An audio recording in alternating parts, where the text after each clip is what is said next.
Michael, what the heck is this that we're doing? What's going on? Where are we? This right here? Yeah. This is Tales from the Long Box, Marshall. Tales What from is the Long that? Box, it's a show where the big two talk about the big two sometimes. Again, not today, though. We didn't talk about it last week. We're not talking about it again this Talk week. about it the week before that? A little bit. We might have talked about it a little bit. Yeah, a little We've bit. steered away from the big two. What are we? Grown-ups? We're the big two who talk about a lot of different comic books, a lot of different graphic novels, Ooh. a lot of art, a lot of writing, sometimes together all Yeah. the time, as a matter of fact, because that's what a comic book Yeah. sort of is. Yeah.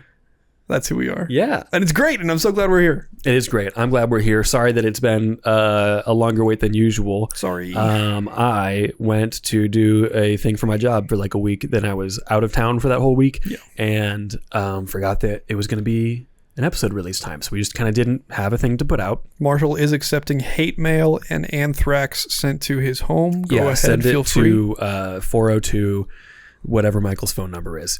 So That's how anthrax works. what we do have today is an actual episode, a follow-up to not our last episode, but the one before that. Yes, our episode about great starter books, which you should all have listened to by now. Yeah. Please do. If These you are haven't already. also theoretically great starter books, Yeah. but in a different kind of vein, Yeah. where those other ones are like getting you into like the genre as a whole, and these ones are very much a lot more niche, a lot more, I don't know, graphic novel-y, more like heady, kind of like compare it to like a Disney Plus versus like an HBO Yeah. show. This is more like HBO Totally. type stuff that we're bringing up today. That's a really good comparison. This was all Thank you. brought on by our pal Eric, who commented on our video. Eric Keel, great mustache. Great mustache Yep. in my Don't heart. say it. The cunning warrior attacks neither body nor mind.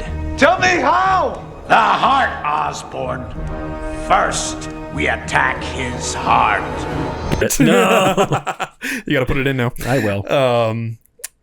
Yes, Eric asked in like maybe episode 2 or 3 or something like that. Yeah, a while ago. What are good comic books or what are good books to read to make you a comic book insider? And that left you and I scratching our heads for like 2 months Like, now. what do you mean? Yeah, What like, does that mean, Yeah, Eric? trying to figure that out. And so that, which to me, that makes it a really good question, because like it gets us kind of thinking through what does that mean to be in the community to a point where like you get to explore kind of the more niche things like this. Yeah. Not that there's like less value in the wider known things. Those are extremely valuable. That's why they're wider known. For sure. Yeah. I think the way that I took it was less of like a look at how cool the books that I know are. Look, I'm a film guy, you know. Yes, yeah. So I'm like, oh, I love the films of Ozu and Jacques Tati. Oh, boy, there and we like, go. and you know, maybe I do, but I don't. I want to be authentic about that and be real about that. I really do like these books.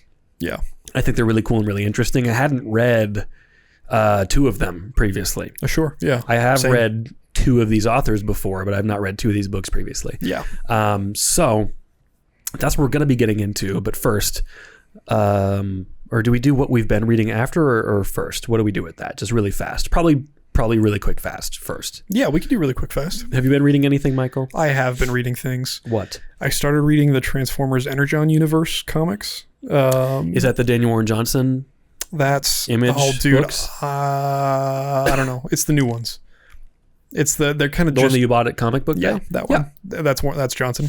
I should know that. I don't in this moment. Daniel Warren Johnson is the man. Yeah, and He's fantastic. It's so good. It is so much fun. I was hesitant because I've read Transformers stuff before, and a lot of it is like we kind of like we talked about last week. Sometimes you're just watching, or in this case, reading a commercial for toys. Yep. But this is not at all that. It's such a cool story. What else have I been reading? I did read. We talked about Free Comic Book Day, and I got a bunch of the Absolute comics from DC. Yes. Did you read those yet? I finally got around to reading the first issues of each of those. Way late, way after that's they me are not being a good so comic book insider good. because everybody else has already read them, but they are so good. Yeah. You told me to get the Martian Manhunter one, and that's the one I was the most dubious about. Yeah. I think, at least as far as issue 1, It was probably my favorite of Really? the absolutes so far, which I never thought I would say. Okay. But, that's what I've been hearing overall, is that Yeah. that one in particular is really good. And it's It's written by so Denise fun. Camp, Yep. who also is writing the Ultimates book in the new Ultimates universe, which I've really is been that right? enjoying. Yeah. It's maybe my favorite of those books, even above Ultimate Spider-Man. Mm-hmm. I need to check that one out. It's I've so read strange. all of Batman and Superman, and I haven't touched any of the other ones. Yeah. So I really need to check it out because it looks sick. Totally. No, it's so much fun. You'll enjoy and we're going to talk even here today about different art forms and stuff like that. The Martian Manhunter one digs a lot into kind of more abstract things, Like identity stuff a little bit. Yeah, right, too? yeah. It challenges you in a lot of ways, you as the audience, Mm. in a whole lot of ways, as far as just like following what's happening in a lot of really cool ways. That's sick. And then I also got caught up with Absolute Green Lantern, which is a weird one, and I don't know if I love it. There's a Green Lantern yet. book? There is. They're about, as we record today, I think they're either 3 or 4 issues in. What? It's pretty fun. Yeah. Who's the Lantern in it? They go back to, oh golly, and here's me just forgetting her name. Oh, it's what's her name? From the Lantern series that's not called the Lantern series. Yeah. I do not remember her name. I should have prepped my It brain before recording this, is- because this is bad. Wow, they're not saying her name in the description. Why will they not say her name? Sojourner Mulane. Thank you. I actually Joe, they call do her. not know her. I never heard of her before. I know Jessica Cruz. Yeah. She's fun. But it also, the story so far has been exploring Guy Gardner and Jon Stewart and Hal Jordan. Yeah. Interesting. So you get a lot of the Lanterns kind of in it, both pre and during their Lantern runs and stuff like that. Neato. Well, it's written by Al Ewing, who I love. Yeah. He's fantastic. He's done, a lot of really good stuff. I almost chose one of his books for this episode, but I didn't. Is he related to new mayor of Omaha, Nebraska, John Ewing? No, I don't think so. But he did write. That's topical comedy for sure. He did write Let's have it. this book. Oh, He's writing the Immortal Thor right Immortal now. Thor. That's his Marvel work at the moment, but he also, most recently before that, did Immortal Hulk, which is fantastic. Oh, it's really, really good. That's funny. Thank you. That is so good. Sweet, man. Dude, I love stuff like that. What have you been reading? Do you really want to know? I want to know so bad right now. Do you want to know? Yep. My story isn't for the faint of heart. Oh, okay. Get it from Spider-Man. Yep. Check it out. This is what I've been reading. So I checked out some more Jeff Lemire stuff that we're going to be talking about later. I love Lemire. Yep. I've previously read a lot of his stuff, but this one is called Sentient. It is an Eisner Award nominee, not a winner. Fun. And it's really cool. And it's drawn by Gabriel Walta, who has worked with him before on some Black Hammer stuff, which I also have over here. Nice. And this is another one I found at the library, a graphic novelization, because it's already a novel, of The Slaughterhouse-Five by Kurt Vonnegut. So good. Yeah. Adapted by Ryan North and Albert Montes. Have you finished it? Was really good. Yeah. I've never read the novel before, so this is my first kind of like exposure to really? this and the ideas in this. Yeah. Which I feel like some of the ideas in this kind of come up in one of the books that we're going to talk about later. Mm-hmm. Yep. About like, facing the past and the future and the present and everything like that. Totally. And it's really good. And unlike a lot of like graphic novelizations where it's just kind of like, well, we'll do this because we're going to do this because we'll make some money off of it. Like this is like really well done. Yeah. Like the art is really good. It fits the tone of the book, which is kind of like darkly comedic and satirical. Yeah. But it's also very serious when it needs to be and very kind of terrifying and gruesome when it needs to be. Mm-hmm. It is really well done and I like it a lot. And I would highly suggest it. I think we should do a whole episode on graphic novelizations. Dude, I was just because there's a few really good ones. Like there's one that came out recently for Cormac McCarthy's The Road that I think has been nominated for an Eisner. Is that right? Yeah.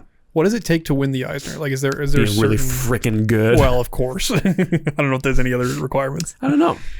That's so cool. While you're looking that up, food for thought. If you could have any classical book a piece of classic literature turned into a graphic novel, what would it be?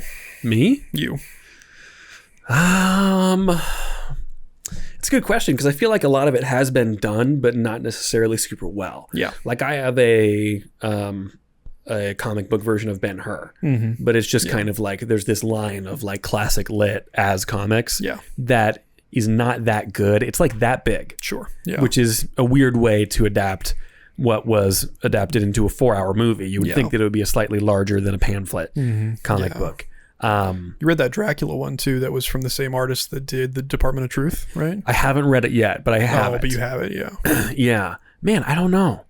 What would be good? I feel like maybe this has been done. I can't remember. Maybe I'm thinking up something that already exists, but I'd love to see a really true to the novel adaptation of Jurassic Park. Oh, fun. Because the movie does not adapt it super faithfully. Sure. Like it's very good. I like the movie, but it has a lot of like Spielbergisms and a lot of like childlike wonder of dinosaurs instead of it being a science fiction horror. Yeah. So in a world where we're probably never going to movie adapting it at this point, I think it'd be cool to see that as a comic. Yeah. Otherwise, I don't know. Because it's such a hard thing to like they do things so differently. Novels and like the written word and the drawn and written word are completely different mediums, and they are good at different things for different reasons, which again we'll get into at some point here. Yeah, absolutely. But I don't know, maybe Jurassic Park. It's a good idea. I like that one. What would you say, Mikkel? Dude, it's really tough because a lot of them have been done, and I also don't know how far to go back. With because you are the classics guy. Yeah, so I go like, would I like to see a novelization of the Odyssey? Sure. And see, that was one of my first thoughts, but I feel like the Odyssey and the Iliad and stuff like that has to have been done. Yeah.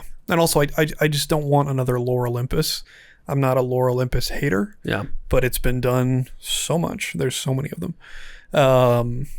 I would read a really artistically well done adaptation of The Great Gatsby, I think. Oh. Because I think you could do so much with the Art Deco kind of era.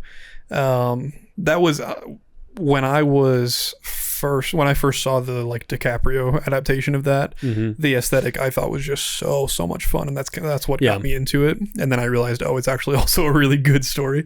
Sure. So, but I think you could really explore some fun things on the page. With a lot of just like typical comics medium tricks and stuff like that. I think there's a lot of creativity in that story, and the intrigue and the like relational sides of things. You can do a lot with that, so that'd be really cool. Agreed. Yeah. It looks like Gareth Hines, and I've seen a lot of these before. Yeah. Gareth Hines has adapted a lot of classic lit into graphic novels. He's done the Odyssey. He's done Macbeth, Romeo and Juliet, a lot of Shakespeare stuff, King Lear, Beowulf, Iliad. I have actually purchased for someone, I can't remember, I bought this as a gift for someone but never read it, illustrated stories of Edgar Allan Poe. Oh, cool. Yeah. And the art in that one is really cool. Yeah. So this guy's done a lot of this stuff. Yeah, I'm seeing now. Yeah, he's got Beowulf out there. It's just his job. Yeah. Fun. That'll give me something to read for this next week. There you go. Yeah. Love it. Sweet. Okay, Michael. Yeah. Should we talk about comic book deep cuts, books to be a comic book insider? Yes, I would love to. Yeah. All right, start. I will. We together read one this past week called Understanding Comics, by a guy named Scott McCloud. Here it is. Right there. I had a copy of it from the library. Yep. Which is the first time I read it. Yep. And I went back to the library this afternoon. Couldn't find it. Wasn't there. What I did find was Making Comics, his third book. Yeah. Unfortunately, these books are overdue. So the machine would not let me take it out of the library. The FBI is on their way here right now. They are. I took it back to the shelf and I walked out and I felt real weird about it. That's crazy. But yeah, it's his first book in what is kind of like a trilogy of comics textbooks, instructional books. So initially we were going to both do pick 3 things like we did for the comic book starter, which ended up being more than 3. Yeah. But it ended up being that I had these 3 and we just decided we'll do these ones. We just dial it in. Yeah. So I chose this one as kind of a off-kilter take a little bit, because it's not really like it's not a narrative story At all. It's not a narrative graphic novel. It is kind of like a textbook. Yeah. Explaining the history of comics and the theory of comics and why they work and what makes them work. And it's all told in the form of comics as well, which creates this really interesting kind of like, the book is not just writing about comics the way like if you look at Will Eisner's sequential art and storytelling. Yeah. There is like drawn elements in that, obviously, but it is also primarily like written word textbook explaining everything. Yeah. The book, Understanding Comics itself, becomes proof of concept because it is in the process of explaining all these things as a graphic novel, also doing all these things and showing you exactly what he means by the things that he's talking about with like iconography and like specificity versus cartoon is being more cartoony. Yeah. I have a lot of notes. Where are they? Yeah. Totally. Iconography versus abstraction, the relationship between the image and the text, the time and space, and how you can manipulate in comics in a much more controlled fashion than you can in other mediums like novels or film and stuff like that. And just by the virtue of the fact that it is a graphic novel itself, it is proving itself by doing that and showing itself as a legitimate form of media. It's a really interesting way of kind of doing that. Such an in-depth analysis on just like the detail and the philosophy behind the creation of these things. And it starts really simply. It starts with things like, what is, when we say comic books are, sequential images. Yeah. What is an image? What does that mean? Like what do we say about that? And it starts like just with it breaks it down to like its minutia. And then it goes all the way into historically, how have we seen visual storytelling being done? Which is really interesting. It's super interesting. Like, it's almost funny at the beginning how intensely specific he gets with it, because it almost feels ridiculous. Yes. Because we do have this thing in our heads of like, comics are like a kid thing. Even me, I'm like, why are we thinking so hard about this? Comics are comics and they're great. Right. But he really does answer, like, he starts out the whole book by just like, if we're going to do this, let's define it. So I think what I have here is he wrote out his definition ultimately as juxtaposed pictorial and other images in deliberate sequence intended to convey information and or to produce an aesthetic response in the viewer. So good. Yeah. And it like, it makes sense. Like, it feels ridiculous to say out loud, but when you read the book and you look at the way he broke it down, it makes a lot of sense. Yeah. And it opens up the ability to actually then dive into like, so what is the history of this medium? Yeah. Like our hieroglyphics comics, our like all these other things, our cave paintings comics, all these different stuff. What is the earliest comic in that case? How does the medium evolved over time? Yeah. And after it's like in, again, Jurassic Park, I bring up again, the whole first like chapter of Jurassic Park is just explaining biogenetics. Yeah. Because it's setting the scene for everything that comes after it. And that's kind of what's happening here of like, let's just have a baseline of this is what comic book means. Yeah. And now we can actually go into like, how do we deal with this and how do we understand this and why does it work the way it does? Definitely. Yeah. He gets into like, here's the modern medium and here are the different methodologies that are used with it. Yeah. How realistic should your images be? Like, are you going for hyperrealism? That's like, with all the the extra detailed shading and things like that. Are you going like a newspaper cartoon or something like that, or somewhere in between? He goes into how do you balance imagery to words? What is saying too much? What is saying too little? He goes into when you transition from one panel to another or one page to another, how do you as the artist and the creator manage that? Yeah. All sorts of cool things like that. What I like the most, I think, is that it while it does come about as close as you can get to a textbook about comic books, it's not prescriptive, either. It's not saying that there's a right way to do it. It's saying here are the ways that it's been done in the modern era and the way that it's done now. Yeah. And you choose, if you're going to become a creator, you pick how you want to do it. Well, because that's even how it opens, isn't it? Because it's been a while since I read it, but isn't like the whole beginning, like he's saying like, this is how it's always been done and this is what it is. So here's the rules. There are no rules. Yeah. And here they are. Yeah, exactly. It's like, oh, great. So good. That's interesting. Yep. 100%. And it's partially also then like, I'll talk about him a little bit more in the, if you like this, then check this out. He does have 2 other books in this kind of trilogy. Yeah. That the next one, this one was written in like the late 90s, I believe. Something like that. Yeah. And then after that, in early 2000, he wrote Reinventing Comics, which is kind of about the evolution of comics from like the original days to where they're going now, where they were going and where they are going then in the 2000s with digital production and digital consumption, as well as Making Comics, which is his more, I suppose, probably, I haven't read it, prescriptive and like hands-on, like, we've understood it. We see how it's been reinvented. Let's make it. Let's do it now. So I'd love to do another thing on like instructional books at some point, and also like talk about how to make comics the Marvel way, Making Comics by Scott McCloud, and probably sequential art and comics by Will Eisner. I think we should, whatever we learn from those, I think we should make one of our own. Make a comic book. Would that not be so fun to make one of our own? I think we should. If the audience wants it. So you got to tell us if you want to actually see that or not. Yeah. And we have ideas. We have ideas. I have some things that I've written. They're all bad ideas from Marshall, but they're good ideas from Michael. I thought I had good ideas. That's I thought my ideas were pretty cool. Don't be ridiculous. Marshall has bad ideas. I have really good ideas. That's part of the dynamic. What if I don't remember any of your ideas?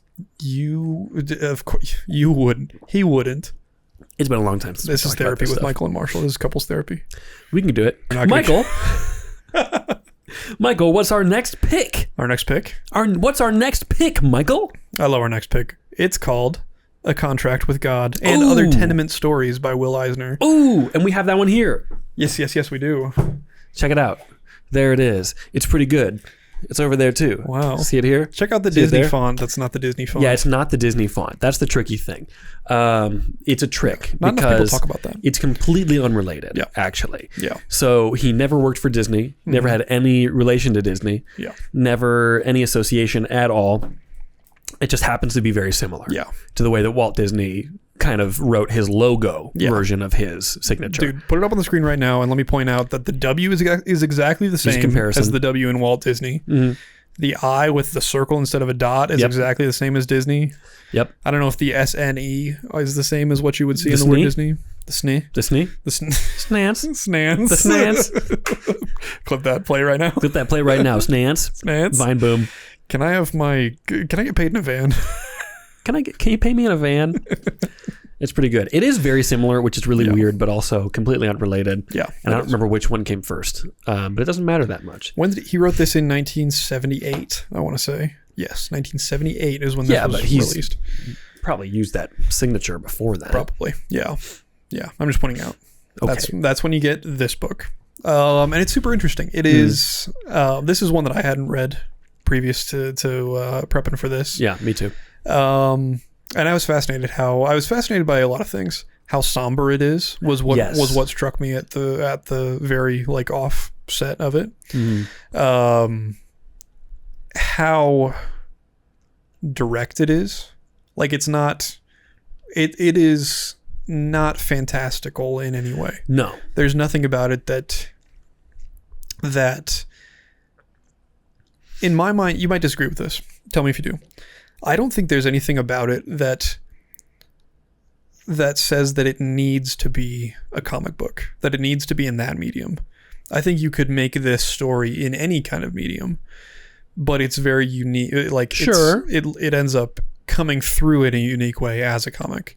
And I think that's really cool. Yeah, I think that makes sense. Yeah. It's also like there's an argument to be made that this is the first ever graphic novel. Yeah. There have been things before A Contract with God, but this is the first thing that was ever like mass marketed as like, look, this is a graphic novel.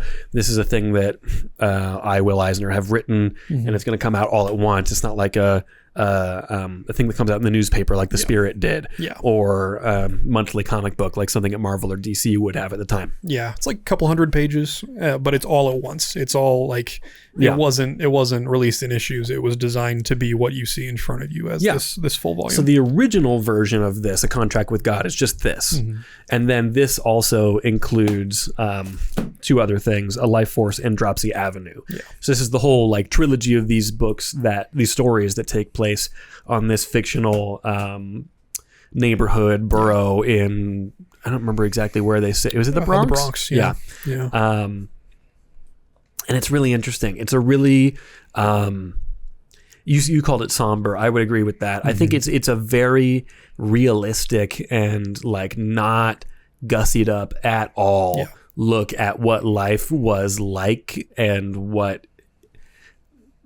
just how it was to live in this time and place especially as a Jewish American in, a crappy tenement building in the Bronx as an immigrant.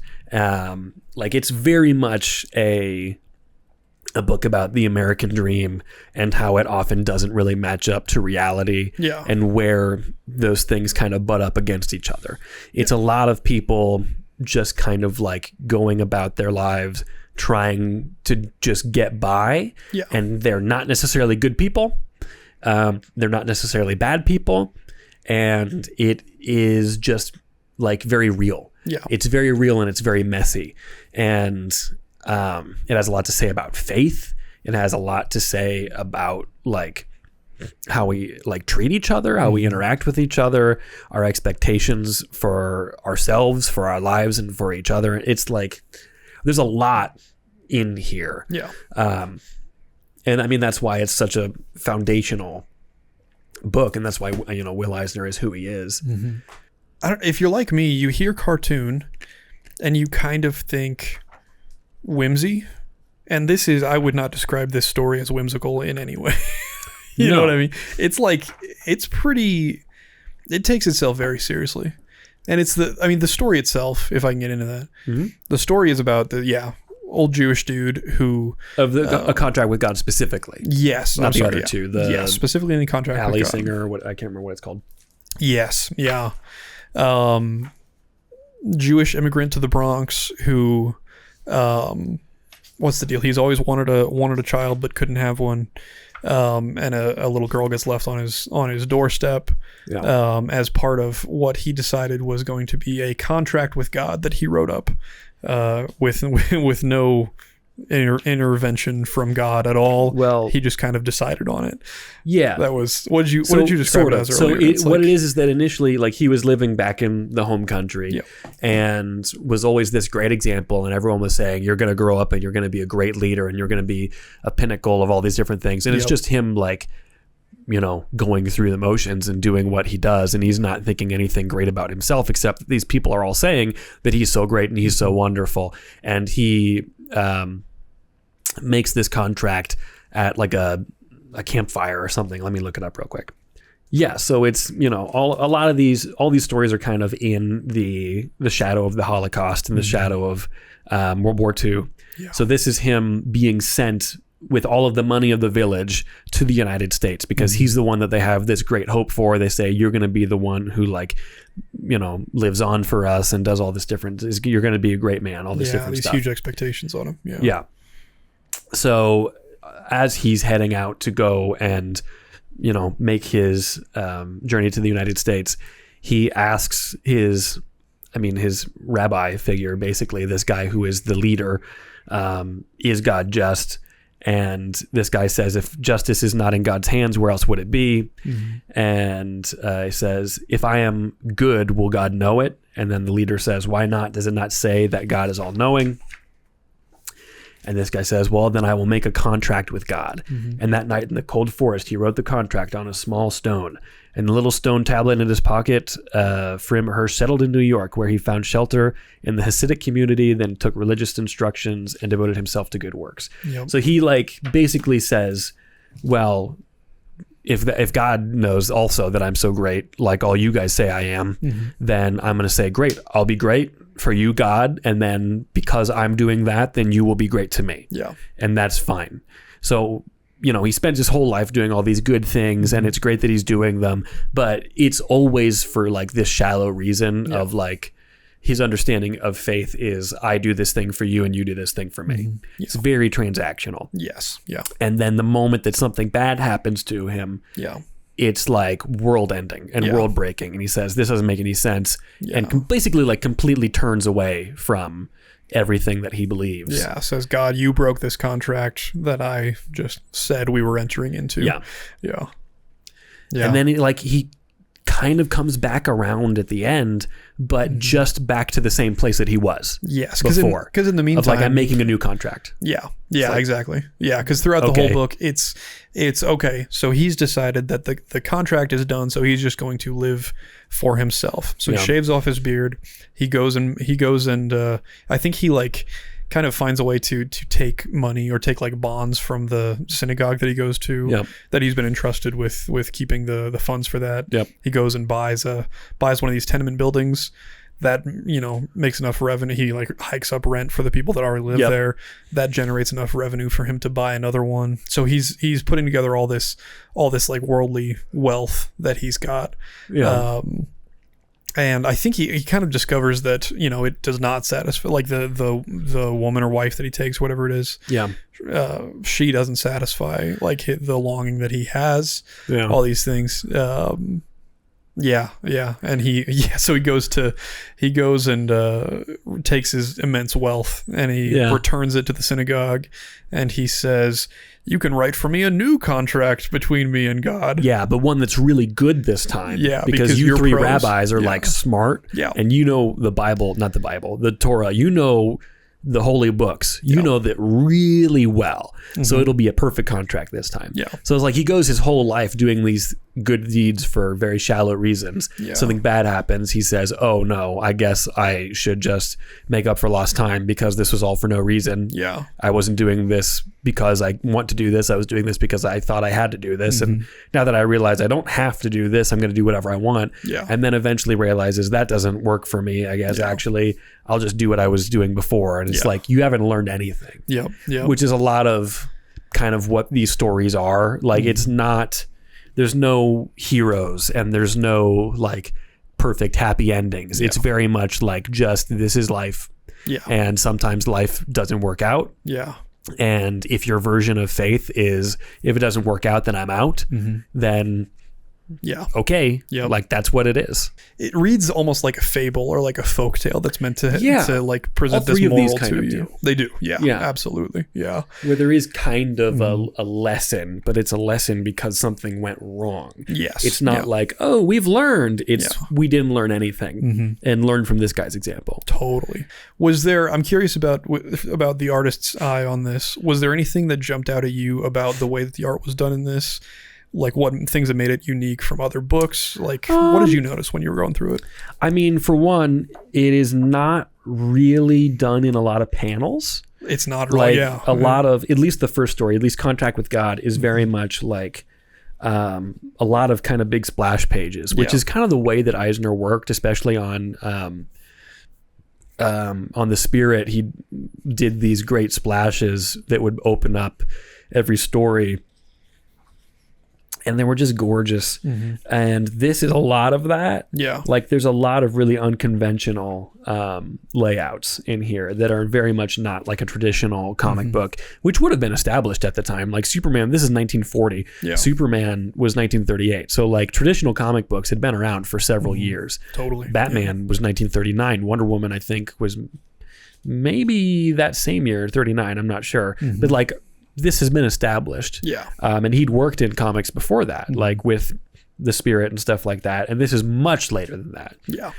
With being in like the 70s. It's like Marvel was around and everything like that. Yeah. So it even separates itself out probably fairly intentionally from that kind of crowd, which could be seen at the time and was very much seen at the time as something for kids and for a younger audience. Whereas this, marketed as a graphic novel and not a comic book. Yeah. you're really kind of getting that visually as well, where it's like there's a lot of large narration on the screen, the lettering, the screen on the page. Yeah, it's cinematic. I get it. Yeah. I also like, I wonder how large he drew this, because typically a modern comic is drawn at 11 by 17 inches and then shrunk down to the size of a comic book magazine. Yeah. So you look at, these small drawings, you think, how did they draw so detailed, so small? They didn't. They didn't. It's larger. Yeah. But there's a lot of bits in this that are kind of more impressionistic or more just using a lot of like deep shadows and stuff to convey things, or a little scribbly. Like, I mean, I look at the backgrounds in this forest and so much of it is just like squiggly lines and stuff. Like there was one thing that I saw specifically was a set of stairs that he drew that like he was just like, I can imagine him shading it, just going like that. Yeah. And it's done. Yeah. But it really works. Like the compilation of all of that in the end really makes it kind of all fit together. The way that he draws rain, this like unending pouring rain. Oh yeah. Yeah. Is just great. I was looking at the wind on one of these pages that is just like, it's just these stark straight lines and through the like hatch mark darkness. It's very loose a lot of the time. Yeah. Like the characters are really carefully and beautifully rendered. Yeah. And then the backgrounds are very much like, not like rough, but like they're intentionally kind of scribbly. And part of that is really emphasizing like this is a place that's falling apart. Yeah. And this is a place that is really a big mess and kind of is a disaster. Dude, absolutely. Yeah. Yeah. You get a little bit of that too, similar, with the visual language explaining the reality of the character or the setting or what have you. Yeah. You get some of that in the Underwater Welder, which we'll talk about next as well. But I just think it's so good. I think it's really compelling that a lot of it, when it's not done with panels, it is just like white space left over on the page with words on it. Which feels this is a great example. These pages right here. Yep, absolutely. Well, we're like pitch black on this side and white on this side. Yeah, I was even thinking things like, it's the same one, but it's just like the words are just left in that white space with it's just part of it. Yeah, it's almost like a picture book. That's what I was getting to. Sorry, stuttering. That's what I was getting to was like Michael. The fact that it's taking that idea of this stigma of comics are for kids, taking that to its extreme by looking like a picture book, like a children's book. I could be reading Curious George right now, one page at a time, but with very, very mature themes. Exactly. Yeah, which is just it's a really good challenge to the the cultural understanding of the medium, and I think that's really it's fun to see things like that done now. I think it's even cooler though to see it done 50 years ago with people that are trying to, with artists and creators trying to subvert what culture thinks is the limits or the bounds of the art style they're working with. I just think it's great. Yeah. And I mean, it also plays a lot with what McLeod talks about with closure. Yeah. Where there's this thing that just happens automatically in our heads between panels where we are saying like, our heads understand that there is something happening between here, and we just fill it in. Yes. So there are more traditional pages with panels like this, where there is more specific action happening that's very clear and very obvious. Yeah. But with these larger ones, you're kind of having to like fill in a lot more of those gaps just in your own head. Yeah. And you can do that with no problem. And there is a lot more writing in this, a lot more explaining, which is the more like the novel part of this compared to what a modern graphic novel would be, which is just kind of like, I don't know, a more mature comic basically, or a collected comic. Like we would call The Dark Knight Returns or Batman Year One a graphic novel. It doesn't have near this amount of narration necessarily. And what it does is like the characters narrating, it's the story narrating. It's not like a storyteller. It's not a narrator like a fable like this really does do. So good. Will Eisner is one of the legends for a reason. That's why the Oscars for comic books are called the Eisner Awards. Yep, because of our boy. Yeah, I want to read more of his stuff.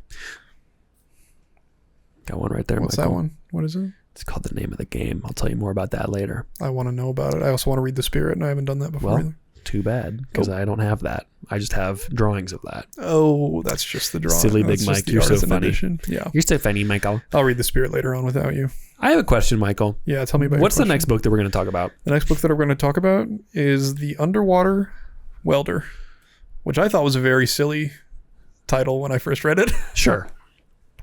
And it also looks very silly. Looks like Flat Stanley, maybe. Yeah, I mean, it's That art written form. and drawn by Jeff Lemire. Yep. He's written and drawn a good amount of his stuff, like Sweet Tooth is one Mm-hmm. that people would probably be familiar with more so because there's a Netflix adaptation of it, Yeah. which is not a very good adaptation of the book. I still haven't seen it. personally. Yeah. The book is very much like Apocalypse and dark and stuff, and the show becomes very like, it's like bring back Jurassic Park. Yeah. Hashtag bring back Jurassic Park. Whatever happened to Jurassic Park? It's still, they're making, Bring it back. They're releasing a new one. Bring in like back a month, Jurassic you Park. goof. Couple people died.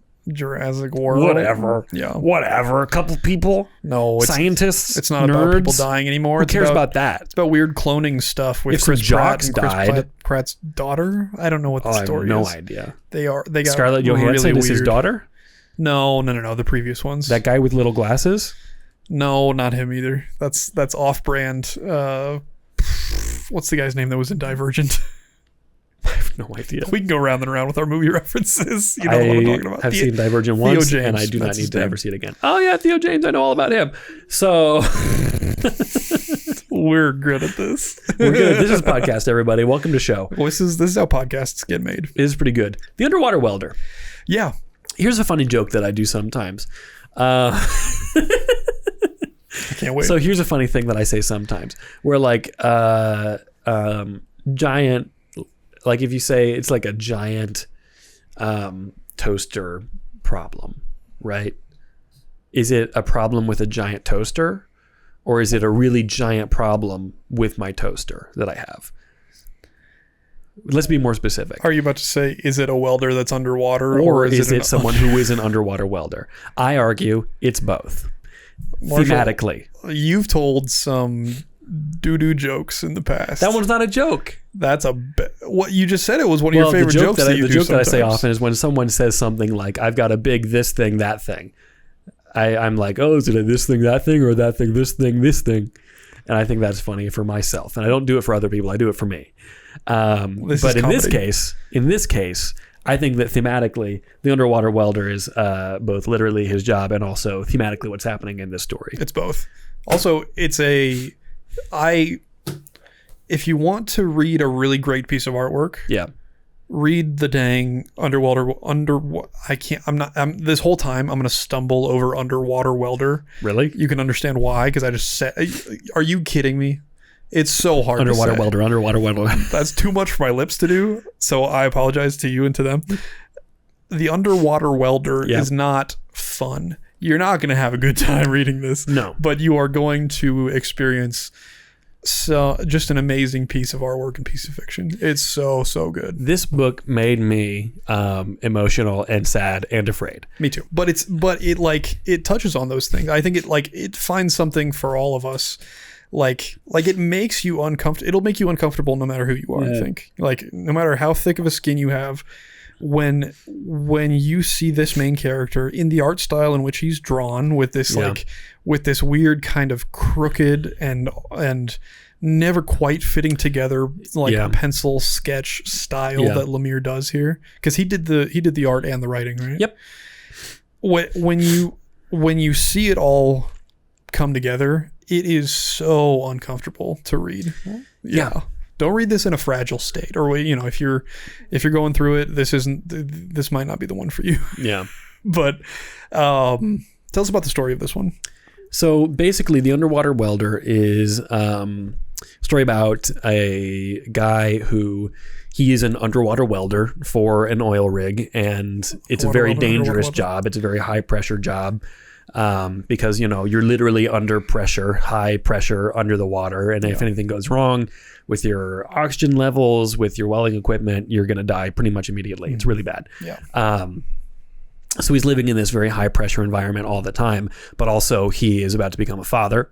And you get the impression in the beginning that like something happened on Halloween, however many years ago, and you eventually find out that his dad, who was a diver, not an underwater welder, but a diver. He would like search for junk and resell it. Yeah. He went missing on Halloween, decades ago when he was like 10 or something. Yeah, it was like 20 years prior to this. Yeah. So like that's the kind of baseline for the story, and then it very quickly becomes kind of like a Twilight Zone episode. Yeah. Where like he's kind of literally traveling through his own childhood trauma and his understanding of who his father was and his relationship to his father, and the idea of legacy and generational trauma. And it's like really heavy, but it's handled so well. Yeah. Really deftly written.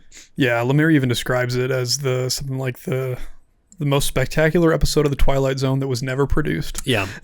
So clearly there's some like backstory there about what inspired Jeff Lemire to create this kind of thing. Yeah. I mean, I can even think of like a couple episodes. One of the first early episodes of the show is some guy like walking back to his hometown, and he literally like walks back in time. Yes. And meets like his younger self and stuff like that.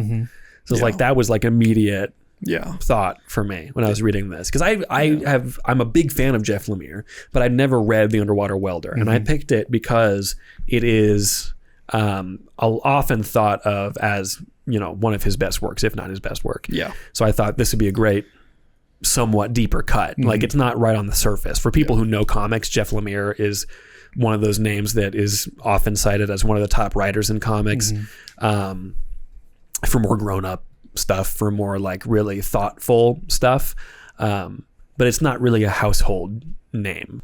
Makes me very sad to read, but you can definitely feel it shares that Twilight Zone thing, not just because it's in black and white, but that doesn't hurt either.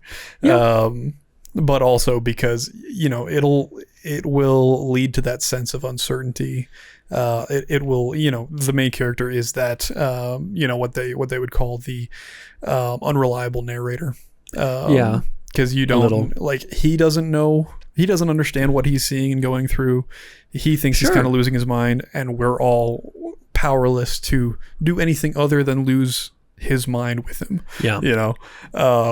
And I think that's just such a fun way to tell stories through comics, especially through comics too. Like when everything is just in writing, that's one thing, that's compelling as is. But when you're watching it, and when you have to be when you feel like you have the pressure to pore over these panels and try and solve this mystery and figure out what the truth is and where the mania is, you almost like it does invite you into the mania itself. And I think that's just really, really fun to read. So yeah, you could totally see this becoming being adapted into a Rod Serling. All it's missing is having Rod Serling. I'm kind of surprised this hasn't been adapted into something in the first place. Like I can see this being a really good like hour-long special. Even, like, it doesn't have to be that long. I don't know, and I think this one really does live well in the comics medium, and does so many of the things that McLeod talks about with that, like with iconography, where like this is not a super realistically rendered character.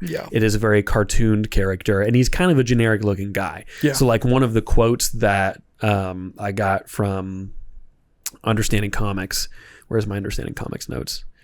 What he wrote about iconography versus abstraction is that it's the idea of this masking effect, that the cartoon style abstraction allows readers to project themselves into the characters more easily than hyper-realistic art does.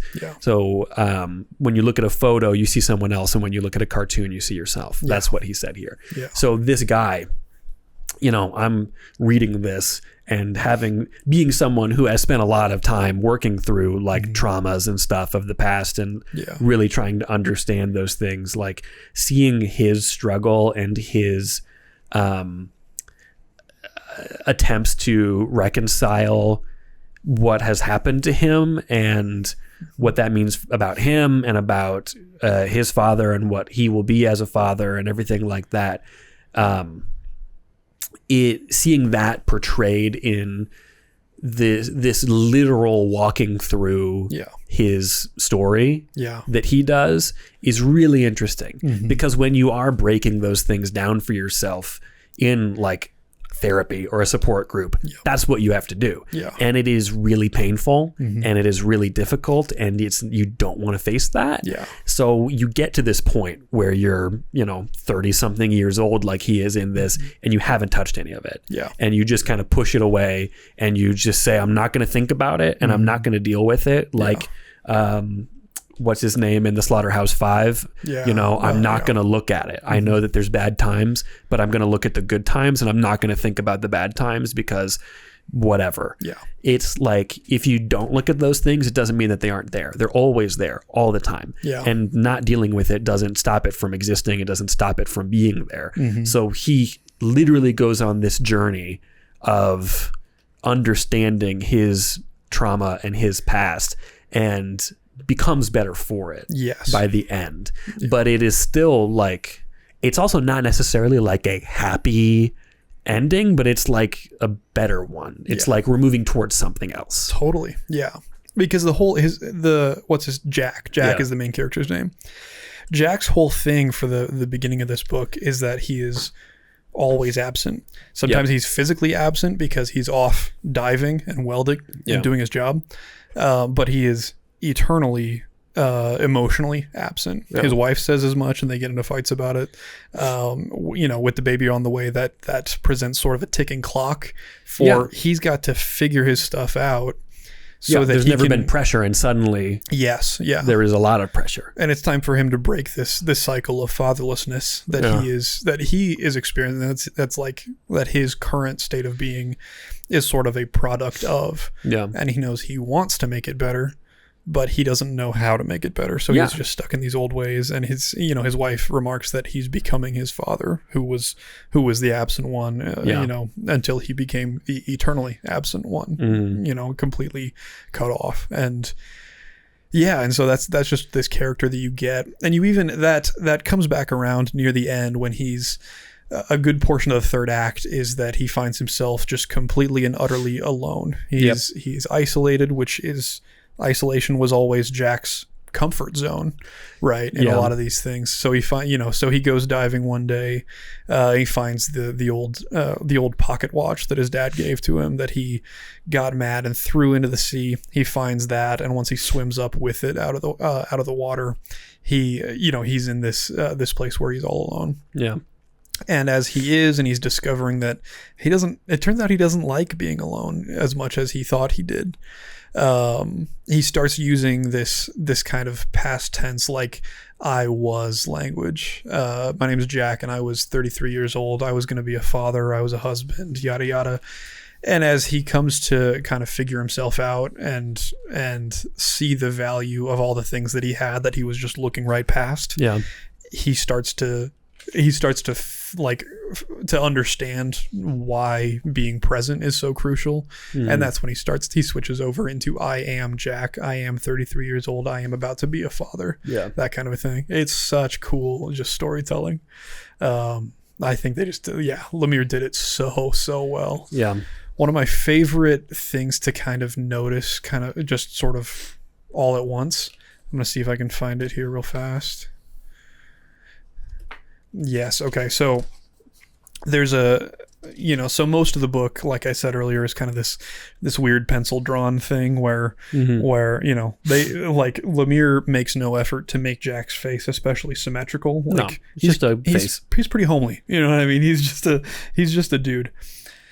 But the only time you get really straight lines, or maybe one of the very few times, is when you see the giant rig that he works on, and it looks like pristine now. It looks like a castle. It looks like Superman's Fortress of Solitude. Yeah, it's it's organized. And it's just, again, it's this visual cue that if you're projecting yourself onto Jack, this is the only thing that looks right to you. The only thing that makes sense, that is in line, literally. These are very straight lines. This is safe. Yeah, exactly. I can't speak for Lemire as to was this intentional, was that the meaning or not, but that's that's what makes, we're talking about more abstract things as far as McLeod's writing goes. Yeah. If that's abstract and we get to then project meaning on it, oh my gosh, it's abstraction perfectly executed. It's so good. It's both. Look at us. We're the guys. We're the big two. We're the big two. Yeah, these are really good. Yeah. Those are deep cuts. Those are books. And really good ones too. They're really good. You should check them out. And I do have, real fast, some more that you can check out. If you really have read these books and you like these books, check it out. You can also read some other stuff. Wait for it. Grab it. Hold on. Okay, hold on. Hold for Marshall. Check it out. If you like Will Eisner and his book that he did, or The Spirit or whatever, here's another one that I haven't read yet, but is in a very similar vein to those other ones. It's called The Name of the Game. In this masterful graphic novel, comics pioneer Will Eisner weaves a darkly humorous tale of 3 Jewish-American families joined in wedlock: the old money Arnheims, the more humble Midwestern Obers, and the upstart Canes. At its heart, The heart, Osborne. First, we attack his heart. the novel is a study in the disappointments of good marriages with characteristic irony and empathy. Eisner perfectly captures the subtle differences in class and culture between the families and the perils of a parent's best intentions. Haven't read it, heard it's really good. If it's Sounds anything really like good. those ones, then it's probably great. Yeah. And it is more like self-contained. Yes. Check that out. If you also still like Will Eisner a lot, then you can check out The Spirit, which is his like superhero character. Yeah. A newspaper basically commissioned him to make this character. Yeah. They were like, hey, all these superhero comic books are stealing our business. We need a superhero. So he said, okay. And he made this detective character. And they said, does he have a costume? Because they called them costumed characters at the time, not superheroes. Oh, wow. Yeah. So he was like, yeah, he has a costume. So he put a mask and gloves on him. Love that. Pretty great. If you like Jeff Lemire and cool meta storytelling, then you should check out Black Hammer. Black Hammer is really cool. Check this one out, Michael. I will. It is kind of like Golden Age style superheroes stuck in an other dimensional farm. They cannot leave and they don't know why. It's very, very meta. Spooky. It's a meta take on superhero characters and comic books as a medium. It's really, really good. It kind of ends at one point. But it's worth the ride, I would say. It's really cool stuff. And there's been spin-offs of it since then with different stuff with some of those characters like Barbalian and stuff like that. This looks like what Stranger Things was always supposed to be. Yeah. At first glance here. Maybe. Cool. More Jeff Lemire stuff. His Moon Knight, drawn by Greg Smallwood, is really, really good. Greg Smallwood is one of my favorite artists. He's incredible. He also drew The Human Target by Tom King, and it's really good. This Moon Knight book is one that in part inspired the show. So if you like the show, then you should check that out as well as the Warren Ellis run. He also more recently did a Robin and Batman book. Limited series drawn by Dustin Nguyen, who's amazing. How much more recently was that? On the last year or two, I think. Sweet. What a guy. It's the beginning of Dick Grayson's time as Robin. Great. It's really cool. Fun. If you like Scott McCloud, check out Making Comics, Reinventing Comics. Those are the 2 ones that come after Understanding Comics, as well as his superhero book, Zot, which is kind of an offshoot of like, where comics were in the 80s and 90s was a very kind of dark Ninja Turtle, Frank Miller world. Yeah. And this is him doing kind of a more bright kind of thing. He's all about the alternatives and stuff like that. Yeah. Yeah. Oh, and if you want instructional work from Will Eisner, check out Comics in Sequential Art. It's a foundational book on how to draw comics. It's one of the all-timers, and I don't have it, but I want to get it. That's what I have to say about that, Michael. Do you have anything to say about that? What I have to say is that I feel really bad that Eric asked us this really question, and 2 of the 3 comics that we chose for it are just the most morose things. Depressing. Yeah. Well, this is what you get. We're going to try to find some, if we do this again, if you want to see this again, you guys got to let us know for starters. Eric, that means you let us know. We also we'll try to find something more fun, like the Enigma of Amigara Fault or something like that. This is my hole. Michael wants to have fun. I do want to have fun. Michael wants to have fun. Have you read that book? What is it? That manga? The Enigma of Amigara Fault? No. it is sad. It's sad and depressing and really discouraging. Thanks for being here. We appreciate your time. It's kind of a slower, deeper, thinkier show than we've done recently. So if you're still here, thanks for being here. If you're not, you make an angry face. That's Michael's angry face. He's mad. So there's a lot of books that I was considering for this that we did not do for this. So if you do want to see more of this, then let us know. We can talk about more deep cuts. Yeah. We have a lot more good starter books and stuff like that. We're trying to space it out between doing stuff like this, where we're like, here's a topic about several kinds of things. Yep. And then every other week, maybe doing like, here's a longer run. Yeah. Or here's something, because it takes a while to read a lot of comic books. Yes, it does. So it's a lot of work. It's tough. And in the next 6 weeks, we're going to get both new Superman and new Fantastic Four in theaters. And so those ones are easy picks. Yeah, you guys can bet we're going to be talking about those, and you will not want to miss them. Yeah, that'll be some Kingdom Come, All-Star Superman. Yeah. Marshall and I are huge fans of both of those franchises, so that's going to be sweet. Yeah. Come back and listen to those. It's going to be good. I got tickets to Superman IMAX. I heard Superman was there. Superman. Get me pictures of Superman. Lex Luthor. Hey, I'm Perry White. Get me pictures of Superman. That is weirdly kind of a 1-to-1 DC to Marvel. It's fascinating. We'll talk about it. A little bit. Yeah. But yeah, thanks for listening. Thanks for being here. Thanks for watching. Whatever. It's pretty cool that you're here. If you want to see more of this stuff, then tell us about it. You can comment below. Which one of these is, have you read any of these? Do you have suggestions for books that people should try out? I would love to know what I should try out. I haven't read everything, and I want to read some of everything. Yes, give us suggestions. Tell us more. We want to know what you guys like, and if we also like it enough, then we'll talk about it. So give us reasons to love it. But in the meantime, we'll see you all. We love you. Keep reading comics. I'm not done yet. Also, I draw. Come on, Michael. I draw things. Here's 3 things I drew. Wow, there they are. Okay, so you can check those out at mparish_art. I also have an imprint shop where you can buy those things. I'm doing other videos. I haven't for a little bit because I've been super busy, but process videos come out on Mondays, and you can see how I draw the things that I draw, and I talk over it, and I'm like, oh, this is how I do this thing, whatever. Oh, this is the thing that I do, and blah, blah, blah. And on Wednesdays, opposite Wednesdays to when this goes out, there should be other stuff. There's not a promise that that'll be every week, but I like to have something there. Like I want to do something with this Will Eisner, The Spirit Artisan Edition.